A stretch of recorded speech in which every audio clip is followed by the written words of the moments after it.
Hello everyone, आपका स्वागत है मेरे चैनल याफू जोशी में। आप लोग कैसे हैं? आई होप कि आप लोग ठीक होंगे।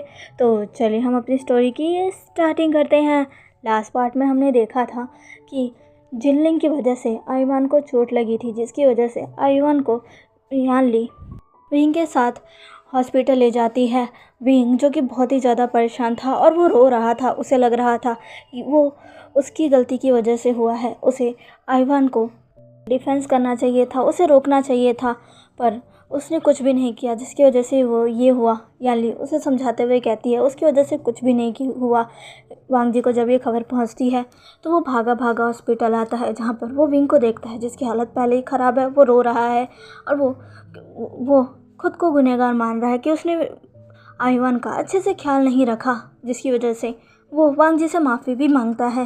वांग जी जब विंग को ऐसे देखता है उसे बिल्कुल अच्छा नहीं लगता।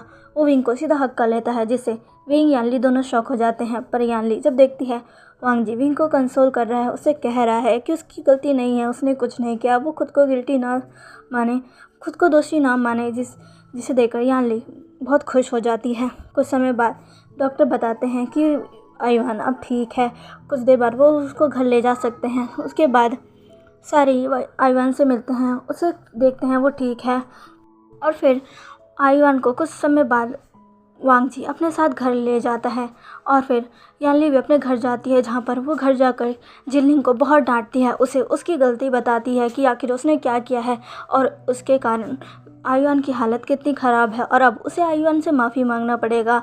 जिनलिंग जो कि अपनी मॉम की डांट की वजह से बहुत रो रहा था, पर वो उनकी बात को मान लेता है और अगले दिन ही वो अपनी मॉम के साथ अपने अंकल यानी कि विंग और वांग जी के घर लैंड मैंशन जाता है, जहाँ पर वो आयुवान से माफ़ी मांगता है। साथ ही वो उससे दोस्ती भी करता है, जिसे देखकर सारे बड़े बहुत खुश हो जाते हैं। अब ऐसे ही दिन बीत रहे थे। आयुवान का विंग बहुत ही अच्छे से ख्याल रख रहा था और विंग का ख्याल मैडम लैन, अंशु और वांग जी रख रहे थे, क्योंकि विंग भी ठीक नहीं था और साथ में अब तो आयुवान भी, इसलिए सारे ही मिलकर दोनों का ख्याल रख रहे थे। आयुवान का ख्याल विंग रखता था, उसे टाइम टू टाइम उसकी दवाइयाँ देता था, उसे अच्छे से सुलाता था और विंग की दवाई देने का काम मैडम लैन का था। विंग आयुवान को दवाई दे देता था, पर खुद की दवाई खाना भूल जाया करता था, जिसे बार बार मैडम लैन याद करवाया करती थी। कई बार वांग जी कहता मैडम लैन को कि वो जाकर विंग को दवाइयाँ दे। मैडम लैन कई बार वांग जी से कहती कि वो खुद जाकर विंग को क्यों नहीं देता, पर वांग जी हमेशा कहता है कि अभी नहीं, जिसे सुनकर मैडम लैन सैड तो होती है पर वो कुछ भी नहीं कहती। ऐसे ही दिन बीत रहे थे। आयुवान अब ठीक हो गया था और स्कूल जाने लग गया था और इधर दूसरी तरफ वांग जी का भी ऑफिस का काम बहुत ही बढ़ गया था, जिसकी वजह से अब वो दोबारा फिर से घर लेट आने लग गया था। वो लेट तो नहीं आना चाहता था, पर उसका काम ही बढ़ गया था। इसी वजह से वो अब धीरे धीरे कर बहुत ही ज़्यादा लेट आया करता था, जिसे देखकर विंग भी अब वांग जी की चिंता करने लग गया था। आज फिर से वो लोग डिनर टेबल पर बैठकर डिनर कर रहे थे, जहाँ पर वांग जी की चेयर अभी भी खाली थी। विंग उस चेयर को देखता है और फिर मैडम लैन की तरफ देखकर कहता है, मदर। तभी मैडम लैन कहती है, हाँ भी विंग, क्या हुआ, क्या तुम्हें कुछ चाहिए? तभी विंग कहता है, नहीं। तभी मैडम लैन कहती है, फिर क्या हुआ? तभी विंग कहता है, वो आज फिर नहीं आएंगे। तभी मैडम लैन कहती है, कौन, वांग जी? तभी विंग जो कि हाँ में अपना सिर हिला देता है। मैडम लैन को ये देखकर खुशी होती है कि विंग वांग जी की फ़िक्र कर रहा है और जानना चाहता है कि उसका हस्बैंड वांग जी अभी तक क्यों नहीं आया। तभी मैडम लैन कहती है, विंग तुम तो जानती हो वांग जी का काम वो कुछ दिनों से कितना लेट आ रहा है और मुझे नहीं लगता कि आज भी वो घर जल्दी आ पाएगा। और कुछ समय पहले मेरी उससे बात हुई थी, उसने कहा कि शायद उसे आज आने में पहले से ज़्यादा लेट हो जाएगा, इसीलिए तुम उसकी फ़िक्र करना छोड़ दो। उस विंग जो कि इस बात पर कुछ भी नहीं कहता है। मैडम लैन जो कि विंग को देख सकती थी कि उसे वांग जी की फ़िक्र है, ये देखकर उन्हें खुशी होती है। वो कुछ भी नहीं कहती और फिर वो भी अपना डिनर करने लगती है। सारे अपना डिनर करते हैं, जहाँ पर अब सोने का वक्त आता है। विंग आयुवान को लेटाकर सुला रहा था, वो उसकी पीठ थपथपा रहा था और उसे देख रहा था, जहाँ पर आयुवान स्माइल के साथ विंग को देख रहा था। विंग कहता है, आयुवान अब सो जाओ, क्या तुम मुझको ही देखते रहोगे? जहाँ पर आयुवान कहता है, मम्मा मुझे नींद नहीं आ रही, तभी विंग कहता है सो जाओ आयुवान, कल तुम्हारा स्कूल है। आयुवान जो कि थोड़ा सैड सा लग रहा था, विंग कहता है क्या हुआ तुम्हें, तुम इतने सैड क्यों हो गए। तभी आयुवान कहता है मुझे डैड की चिंता हो रही है।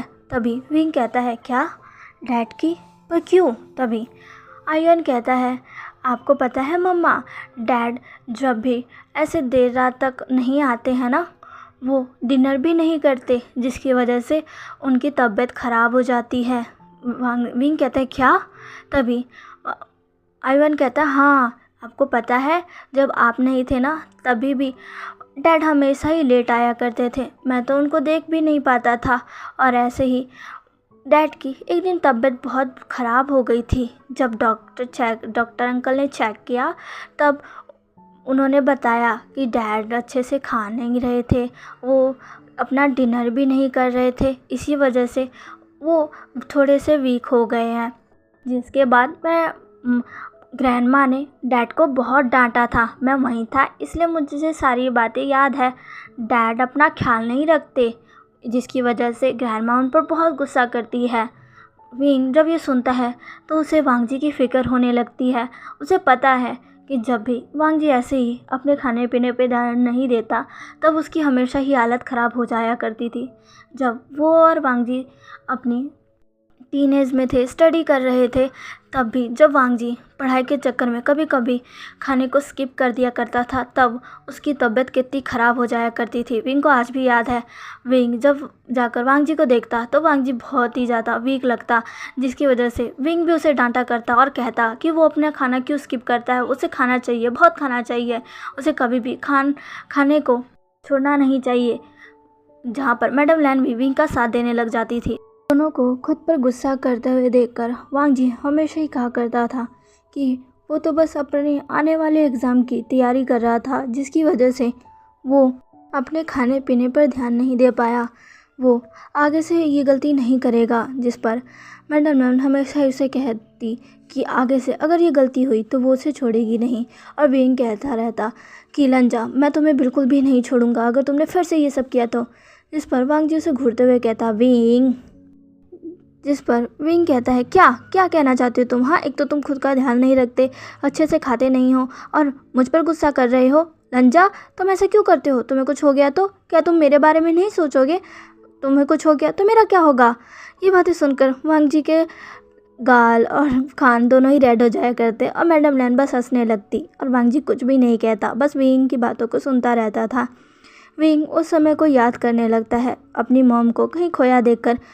आयुवान कहता है मम्मा मम्मा आप कहाँ खो गए, मम्मा इधर देखो ना, मेरी तरफ देखो। तभी विंग आयुवान की तरफ देखते हुए कहता है हाँ, विंग अपने ख्यालों से बाहर आ गया था। आयुवान कहता है आप क्या सोच रहे थे मम्मा। तभी विंग कहता है वो मैं। तभी आयुवान कहता है क्या आप डाटा के बारे में सोच रहे थे। विंग जो कि कुछ भी नहीं कहता है। आयुवान कहता है मुझे पता है डैड आज भी डिनर नहीं करेंगे, जब भी वो लेट आते हैं वो हमेशा ही अपना डिनर स्किप कर देते हैं, ऐसे तो उनकी तबीयत ख़राब हो जाएगी ना मम्मा। विंग जो कि आयुवान की तरफ देखता है और कहता है तभी आयुवान कहता है मम्मा आप डाटा से बोलो ना कि वो अपना खाना हमेशा ही खाया करे, अगर वो नहीं खाएंगे तो कमज़ोर हो जाएंगे, उनकी तबीयत ख़राब हो जाएगी। मम्मा आप डैड से बोलो ना, वो आपकी बात ज़रूर मानेंगे। विंग जब ये सुनता है तो वो आयुवान की तरफ देखकर कहता है मैं बोलूँगा, अब तुम सो जाओ। आयुवान जो कि स्माइल करता है और अपनी आंखों को बंद कर विंग को हक कर लेता है। विंग भी आयुवान को हक कर लेता है। कुछ समय बाद फाइनली आयुवान को नींद आ जाती है। विंग उसे अच्छे से ब्लैंकेट से कवर कर देता है। अब यहाँ से हमें करीब रात के 2 बजे का सीन दिखाया जाता है, जहाँ पर वांगजी फाइनली आ चुका था। वांगजी जो कि अपने मेंशन के डोर को ओपन करता है, उसके पास हमेशा ही एक्स्ट्रा की होती है, क्योंकि वो हमेशा ही आने में लेट हो जाता है तो उसके पास एक्स्ट्रा की होती है। और अभी कोई सर्वेंट्स भी घर पर नहीं होते हैं जो कि उसके लिए डोर ओपन कर दे, और वो किसी को परेशान कैसे कर सकता है, इसलिए वांगजी के पास हमेशा ही एक्स्ट्रा की होती है। वो उस की से डोर को ओपन करता है और अंदर आ जाता है। वांगजी जो कि बहुत थका हुआ था, इसीलिए वो सोचता है कि वो जल्दी से अपने रूम में जाकर फ्रेश होकर सो जाएगा। वांगजी जो कि जानता है इस समय सब सो रहे होंगे, इसलिए वो बस चुपचाप अपने रूम की तरफ जाने लगता है। तभी उसके कानों में एक आवाज़ आती है जो कि कहती है, तुम आ गए। वांग जी जैसे ये वॉइस सुनता है वो रुक जाता है और वो उस तरफ देखने लगता है जहाँ से ये वॉइस आई। जैसे ही वांग जी अपने सर को घुमाकर देखता है वो शॉक हो जाता है, क्योंकि विंग जो कि डाइनिंग टेबल के पास ही खड़ा था और कह रहा था, तुम आ गए। तभी वांग जी कहता है, विंग तुम जाग रहे हो, तुम सोए नहीं। विंग जो कि अपना सर ना में हिला देता है, उसने अपने सर को नीचे करा हुआ था। वांग जी कहता है, विंग जो कि अब वांग जी को देखता है। वांग जी कहता है, तुम जगे क्यों हो, तुम्हें सो जाना चाहिए, तुम सोओगे नहीं तो तुम्हारी हालत ख़राब हो जाएगी। तभी विंग कहता है, वो मैं तुम्हारा इंतज़ार कर रहा था। विंग जब ये बोलता है तब वांग जी विंग की तरफ देखने लगता है। विंग जो कि कुछ भी नहीं बोलता है, वो बस अपने सर को नीचे कर लेता है। अचानक वांग जी के चेहरे पर एक बड़ी सी स्माइल आ जाती है और वो विंग से कहता है, क्या तुम मेरा वेट कर रहे थे। तभी विंग जो कि बस हमें अपना सर हिला देता है। पता नहीं क्यों वो बहुत ही ज़्यादा ब्लश कर रहा था। वांग जी के चेहरे पर फिर से स्माइल आ जाती है। वो कहता है, विंग तुम्हें मेरे इंतज़ार करने की ज़रूरत नहीं है, तुम जाओ और जाकर सो जाओ, ठीक है। वांग जी ऐसा कहता है। विंग कहता है, पर वो तभी वांग जी कहता है, विंग जाओ और जाकर सो जाओ। वांग जी ऐसा कहकर बस जाने ही लगता। तभी विंग कहता है, रुको। तभी वांग जी कहता है, क्या हुआ विंग। वांग जी कहता है, विंग कहता है, वो तुमने कुछ खाया क्या। तभी वांग जी ये सुनता है और कहता है, क्या। विंग कहता है, क्या तो तुमने कुछ खाया। तभी वांग जी कहता है, नहीं, वो आज ऑफिस में बहुत काम था ना, तो मैं डिनर नहीं कर पाया, पर कोई बात नहीं, मैं ठीक हूँ। और मैं वांग जी कुछ कह ही नहीं पा रहा था। तभी विंग कहता है, मैंने खाना गर्म कर दिया है, तुम आकर खा लो। वांग जी जब ये सुनता है तो वो विंग की तरफ देखता है और कहता है, क्या। विंग कहता है, हाँ, तुम आकर अपना डिनर कर लो। वांग जी कहता है, विंग तुमने ऐसा क्यों किया। विंग मैं बिल्कुल ठीक हूँ, मुझे ये इसकी ज़रूरत नहीं थी। विंग तुमने तकलीफ़ क्यों उठाई। विंग कहता है, तुम अपना डिनर कर लो ना प्लीज़। वांग जी जब ये सुनता है उसके कदम खुद ब खुद विंग के पास पहुंच जाते हैं। विंग जो कि वांग जी से थोड़ा दूर होता है और कहता है, मैंने सब गर्म कर दिया है, तुम जल्दी से खा लो। वांग जी कहता है, क्या ये सब तुमने मेरे लिए किया है। विंग जो कि बस हाँ में अपना सर हिला देता है, पर वो वांग जी की तरफ बिल्कुल भी नहीं देख रहा था। वांग जी जिसके चेहरे पर एक बड़ी सी स्माइल आ गई थी, वो अब अपने विंग को ना नहीं कर पाएगा, इसलिए वो बैठ जाता है। विंग जो कि अब वांग जी को खाना सर्व करने लगता है। वांग जी बस विंग को देख रहा था, उसका ड्रीम सच हो रहा था, वो बहुत खुश था। विंग उसके लिए एज उसका हस्बैंड उसका वेट कर रहा था और अब वो उसको डिनर सर्व भी कर रहा है। वांग जी बहुत खुश था। विंग उसका खाना उसको सर्व करने के बाद कहता है, अब तुम खा लेना, ठीक है। विंग को बहुत एम्बैरेसिंग फील हो रहा था जब वांग जी उसे बस घूर कर देखे जा रहा था। उसकी नज़र तो विंग पर से हट ही नहीं रही थी, इसलिए विंग जो उसका खाना परोसता है कहता है, तुम अच्छे से खा लेना और फिर सो जाना, ओके। ऐसे कहकर विंग वहाँ से जाने लगता है। तभी वांग जी उसका हाथ पकड़ लेता है। वांग जी को अचानक अपना हाथ पकड़ता देख विंग के शरीर में एक सेंसेशन सी दौड़ जाती है और वो वांग जी की तरफ देखने लगता है, जहाँ पर वांग जी कहता है, मुझे माफ़ करना। और ऐसा कहकर वो विंग का हाथ छोड़ देता है। विंग जो कि अभी वांग जी की तरफ देख रहा था। वांग जी कहता है, मुझे माफ़ करना विंग, पर क्या तुम मेरे साथ बैठ सकते हो जब तक मैं डिनर कर रहा हूँ। विंग कहता है कि क्या, पर वांग जी कहता है, प्लीज़ मेरे साथ बैठो ना, मैं चाहता हूँ जब तक मैं डिनर कर रहा हूँ तो मेरे साथ बैठो विंग, प्लीज़। विंग जो कि कुछ भी नहीं कह पाता और आकर वांग जी के ही बगल वाले चेयर में बैठ जाता है। वो वांग जी की तरफ नहीं देख रहा था, पर वो वहाँ बैठा हुआ था।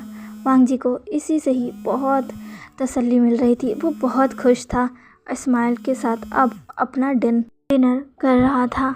विंग वांग जी के पास ही बैठा था और वांग जी चुपचाप अपना डिनर कर रहा था। दोनों में से कोई भी कुछ भी नहीं बोल रहा था। फाइनली विंग उन दोनों के बीच का साइलेंस ख़त्म करते हुए बस अपनी स्लो वॉइस में पूछता है, "अ, तुम्हारा आज का दिन कैसा गया?" वांग जी जो कि खा रहा था, अचानक वो रुक जाता है। विंग के इस सवाल से वो विंग की तरफ देखने लगता है और विंग जो कि वांग जी की तरफ बिल्कुल नहीं देख रहा था, वांग जी के चेहरे पर फिर से एक स्माइल आ गई और साथ ही उसकी आंखें नम हो गई जब विंग ने पूछा आज उसका दिन कैसा गया। फाइनली अब उसके पास कोई है जो उसे उसका वेट करता है और आज वो उससे पूछ रहा है कि वो आज उसका दिन कैसा गया। वांग जी जो कि स्माइल करता है और कहता है, अच्छा था। विंग पूछता है, तुम थके हुए लग रहे थे, क्या क्या कुछ ज़्यादा काम था?" वांग जी फिर से स्माइल करता है और कहता है, था तो, पर मेरा काम हो चुका है। विंग कहता है, क्या तुम कल भी लेट आओगे? वांग जी कहता है, हाँ शायद, पर मैं कोशिश करूँगा कि कल मैं जल्दी आऊँ। विंग जो कि हमें अपना सिर रुलाता है। वांग जी को बहुत अच्छा लग रहा था विंग उससे ये सब पूछ रहा है। तभी वांग जी कहता है, वैसे तुम्हारा दिन कैसा गया? तुम ठीक तो हो ना? आईवन ने तुम्हें परेशान तो नहीं किया? विंग कहता है, नहीं, वो उसने मुझे परेशान नहीं किया। तभी वांग जी कहता है, आईवन को तुम बहुत पसंद हो। विंग कहता है, मुझे भी आईवन बहुत पसंद है। वांग जी कहता है, मुझे खुशी हुई। तभी विंग कहता है, तुमने उसका नाम आईवन क्यों रखा? वांग जी जो कि फिर से अपना खाना खाना स्टार्ट कर चुका था, वो फिर से रुक जाता है और विंग की तरफ देखने लगता है। अब जाकर विंग ने वांग जी की तरफ देखा, दोनों की आई कांटेक्ट हुई और फिर विंग ने कहा, तुमने उसका नाम आईवन क्यों रखा? तभी वांग जी जो कि अभी खा रहा था, वो अपना स्पून अपनी प्लेट में रख देता है और विंग की तरफ देखकर कहता है, क्या क्या तुम्हें पसंद नहीं आया विंग? विंग कहता है, नहीं, ऐसी बात नहीं है, पर मैं जानना चाहता हूँ तुमने उसका नाम आईवन क्यों रखा? तभी वांग जी कहता है, क्योंकि वो हमारा बेटा था, इसलिए। विंग जो कि शौक भरे एक्सप्रेशन के साथ वांग जी को देखने लगता है और कहता है कि क्या? तभी वांग जी कहता है, विंग, जब तुम चले गए थे ना, तब मैं बहुत दुखी रहने लग गया था। मैंने जो तुम्हारे साथ किया, जो अपने अनबॉर्न बेबी के साथ किया, उसके लिए मैं बहुत गिल्टी था विंग। विंग जैसे ही अपने उन बच्चों के बारे में सुनता है जो कि इस दुनिया से आने से पहले ही उसे छोड़कर चले गए, उसके बारे में सुनते ही विंग की आंखें नम हो जाती है और उसकी आंखों से आंसू निकलने लगते हैं। वांग जी विंग को देखकर कहते हैं, विंग। वो अपने हाथ को आगे बढ़ाता है पर बीच में ही रोक लेता है। विंग जो कि खुद ही अपने आंसू को साफ कर लेता है और कहता है, तभी वांग जी कहता है, मैं बहुत सॉरी हूँ विंग। मुझे समझ नहीं आ रहा था मैं क्या करूँ। मैं बहुत परेशान था, इसीलिए मैंने फ़ैसला किया मैं उन हर ज़रूरतमंद बच्चों की मदद करूँगा जिनके पास पेरेंट्स नहीं हैं और जिन्हें ज़रूरत है हम जैसे लोगों की, जो आके उनकी हेल्प करे, हर चीज़ की उन्हें फैसिलिटी दे। इसलिए मैंने हर बच्चे की मदद की। मैंने हमेशा ही हर अनाथ आश्रम में मैंने भेजा ताकि उन बच्चों की मदद हो सके जो एजुकेशन चाहते हैं, जो बीमार है और वो उनको ठीक करने के लिए उनके पास मनी नहीं है। मैंने हर तरह से कोशिश की कि मैं अपनी गलती को सुधार सकूं। जिन बच्चे जो मेरे बच्चे थे, जिनकी मैं जान नहीं बचा पाया, मैंने उनकी जगह कोशिश की कि मैं उन बच्चों की जान बचा सकूं जिनकी जान बचाने के लिए उनके पास ना पैसे हैं ना पेरेंट्स। इसलिए मैंने हर उन बच्चे की मदद की जिनको ज़रूरत थी। इसी तरीके से मैं हर बार कई सारी ऑर्फनेज में जाने लग गया, जहाँ पे मैं बहुत सारे बच्चों को देखता, बहुत सारे बच्चे जो बिन माँ बाप के थे लेकिन वहाँ पर खुश थे, और मैं उन्हें एक अच्छी ज़िंदगी देना चाहता था, उन्हें हर चीज़ की फैसिलिटी देना चाहता था। इसलिए मैंने हर जगह को देखा, उनकी मदद की, उन्हें एजुकेशन प्रोवाइड करी। और इसी तरह मैं एक कॉन्फ्रेंस में आईवान से मिला, जो कि उस वक्त सिर्फ 3 साल का था और वो रो रहा था। उसने हाल ही में अपने माँ बाप को खोया था। उसे तो पता भी नहीं था कि आखिर उसके साथ हुआ क्या है। सारे लोग बहुत ही ज़्यादा परेशान थे। उस समय आईवान की हालत बिल्कुल ठीक नहीं थी, वो बहुत वीक लग रहा था, ऐसा लग रहा था कि वो शायद नहीं बचेगा। और इसीलिए मैं आईवान के पास गया, मैंने उसे देखा। उसे देखते ही पता नहीं क्यों मुझे अपना सब महसूस हुआ, इसलिए मैं उसके पास गया। मैंने उसे अपनी बाहों में लिया। फर्स्ट टाइम मुझे पहली बार एक फादर होने का एहसास हुआ जब मैंने आईवान को लिया। इसीलिए मैंने सोचा मैं इसे अडॉप्ट करूँगा। जब मैंने ये फ़ैसला लिया, वहाँ के ऑर्फनेज के सारे लोग बहुत शॉक हो गए थे, क्योंकि आईवान बहुत कमज़ोर बच्चा था। वो अभी अभी उसने अपने पेरेंट्स को खो दिया था। विंग कहता है, क्या उसके पेरेंट्स मर गए? तभी वांग जी कहता है, नहीं विंग। विंग कहता है, क्या मतलब वो है? तभी वांग जी कहता है, हाँ। तभी विंग कहता है, तो तुम ऐसा क्यों कह रहे हो कि उसने अपने पेरेंट्स को खो दिया? और अगर उसके पेरेंट्स हैं तो आईवान वहाँ ऑर्फनेज में क्या कर रहा था? तभी वांग जी कहता है, मैं ऐसा इसलिए कह रहा हूँ क्योंकि ये बात सच है। उसने अपने पेरेंट्स को खो दिया क्योंकि उसके पेरेंट्स खुद ही उसे उस ऑर्फनेज के गेट के बाहर छोड़कर चले गए थे, क्योंकि वो बहुत कमज़ोर था। विंग कहता है कि क्या? तो ये तुम क्या कह रहे हो? तभी वांग जी कहता है, मैं सच कह रहा हूँ विंग। विंग कहता है, तो ये सब तुम्हें कैसे पता? तभी वांग जी कहता है, क्योंकि मैंने इन्फॉर्मेशन निकलवाई थी। मैंने अपने कुछ लोगों से कहा था कि वो आईवान के पेरेंट्स के बारे में पता लगाए, जहाँ पर मुझे ये पता चला कि आईवान पैदा होने के बाद से ही बहुत वीक था। उसके पेरेंट्स ने काफ़ी कोशिश की कि वो आईवान को ठीक कर सके, लेकिन आईवान जो कि एक कमज़ोर बच्चा था, उसमें कोई फ़र्क नहीं आ रहा था।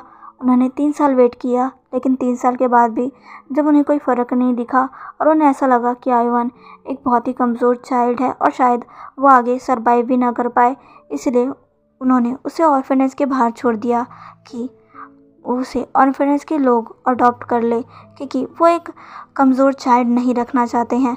वो एक ऐसी फैमिली से बिलोंग करते हैं जहाँ पर वो एक ऐसा चाइल्ड चाहते हैं जो कि बहुत हेल्दी हो और आगे जाकर उनके फैमिली को संभाले। और आईवान उनकी इन एक्सपेक्टेशन पर शायद खरा नहीं उतर रहा था और उन्हें लग नहीं रहा था कि वो खरा उतरेगा भी, इसीलिए उन्होंने आईवान को छोड़ दिया था। विंग जब ये सुनता है तो उसे बहुत गुस्सा आता है, वो अपनी मुठ्ठियाँ बना लेता है। वांग जी कहता है, मुझे पता है तुम्हें गुस्सा आ रहा है, मुझे भी बहुत गुस्सा आया था, लेकिन मैंने सोचा कि उनसे आर्गूमेंट करने से अच्छा है मैं आईवान को अडॉप्ट कर लूँ। सारे ही मुझे मेरे इस फैसले पर बहुत ही ज़्यादा सरप्राइज़ थे, क्योंकि वहाँ बहुत सारे बच्चे थे जो काफ़ी हेल्दी अच्छे थे, जिन्हें मैं अडॉप्ट कर सकता था, लेकिन मैं एक कमज़ोर बच्चे को लेना चाहता था, जिन पर सबने कहा था कि मैं ऐसा क्यों कर रहा हूँ। तभी वांग जी ने कहा था कि क्योंकि मैं ये करना चाहता हूँ, ये अब से मेरा बेबी है। मैंने ऐसा कहकर किसी की बात नहीं सुनी थी। मैंने पूरी फॉर्मेलिटी पूरी की और आईवान को अडॉप्ट किया, साथ ही उसका नाम भी चेंज कर दिया। उसका नाम पहले क्या था मुझे नहीं पता, लेकिन मैंने उसका नाम आईवान रखा। और पता है विंग मैंने ये क्यों रखा? विंग कहता है, क्यों? तभी वांग जी कहता है, क्योंकि मैंने उसे अपना मानते ही सोच लिया था कि ये मेरा बेबी है, और मेरा और तुम्हारा भी, हम दोनों का बेबी आईवान। विंग ऐसा ये सुनकर वांग जी की तरफ देखता है, उसकी आंखों में आंसू थे। वांग जी कहता है, तुम्हें मेरी ये बात सुनकर शौक लगा ना, पर उस समय मैं पूरी कोशिश कर रहा था कि मैं तुम्हें अपनी लाइफ में वापस ला सकूं, और मुझे यकीन था कि मैं तुम्हें एक दिन वापस ले आऊँगा। इसीलिए मैंने ठान लिया था कि मैं इसका नाम आयुआन रखूँगा, मेरा तुम्हारा बेबी। भले ही हमने अपने अपने दोनों बच्चों को खो दिया, लेकिन अब भगवान ने जब हमें एक बच्चा दिया है तो क्यों ना हम उसे ही अपना बच्चा मान ले। इसलिए मैंने उसे अडॉप्ट किया, उसे वो नाम दिया जो कभी तुम अपने बच्चे का देना चाहते थे।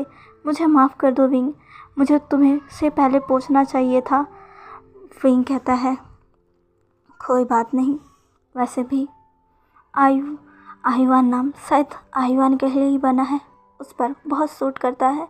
वांग जी कहता है ना, बहुत सूट करता है ना उस पर। मुझे भी उस पर ये नाम बहुत अच्छा लगता है। जब मैं उसे लेकर आया था तब बहुत कमज़ोर था वो, लेकिन तुम्हें पता है धीरे धीरे वो बिल्कुल ठीक होने लग गया। मैंने हर चीज़ कोशिश की, मैंने उसका ख्याल रखा, उसकी चेकअप करवाया, खाने पीने हर चीज़ का ध्यान रखा। मॉम ने भी उसका काफ़ी ख्याल रखा और धीरे धीरे वो ठीक होने लग गया। मैं बहुत खुश था कि अब आयुआन धीरे धीरे ठीक होने लगा है। विंग कहता है तुमने सच में उसका बहुत अच्छे से ख्याल रखा है। वांग जी कहता है तुम्हारा शुक्रिया। विंग कहता है क्या तुमने डिनर कर लिया? वांग जी कहता है हाँ बस हो ही गया। वांग जी अपना पूरा खाना फिनिश करता है। विंग जो कि उन बर्तनों को लेने लगता है। वांग जी कहता है ये तुम क्या कर रहे हो? विंग कहता है इसे मुझे दो, मैं वॉश कर देता हूँ। वांग जी कहता है मैं कर दूँगा विंग, तुम्हें करने की ज़रूरत नहीं है। विंग कहता है ऐसा कहकर विंग वहाँ से जाने लगता है, लेकिन तभी वांग जी उसे पीछे से हक कर लेता है, जिसे देखकर विंग पूरी तरीके से शॉक, वो अपनी जगह पर जम जाता है और कहता है तुम क्या कर रहे हो? तभी वांग जी कहता है प्लीज़ विंग, मैं करना चाहता हूँ, मैं काफ़ी समय से करना चाहता था, मैं बस तुम्हें हक करना चाहता हूँ विंग, प्लीज़ प्लीज़, मैं बस थोड़ी देर प्लीज़ विंग, बस थोड़ी देर, मैं ऐसा रहना चाहता हूँ, मैं तुम्हें फील करना चाहता हूँ विंग, बस थोड़ी देर विंग। विंग जो कि कुछ भी नहीं कह पा रहा था, कुछ भी नहीं। वांग जी जो कि विंग को टाइटली पकड़ रखा था। विंग को अपने कंधे पर कुछ वेट सा महसूस होता है, उसे पता चल जाता है वांग जी रो रहा है। विंग कहता है वांग जी। तभी वांग जी विंग से अलग हो जाता है।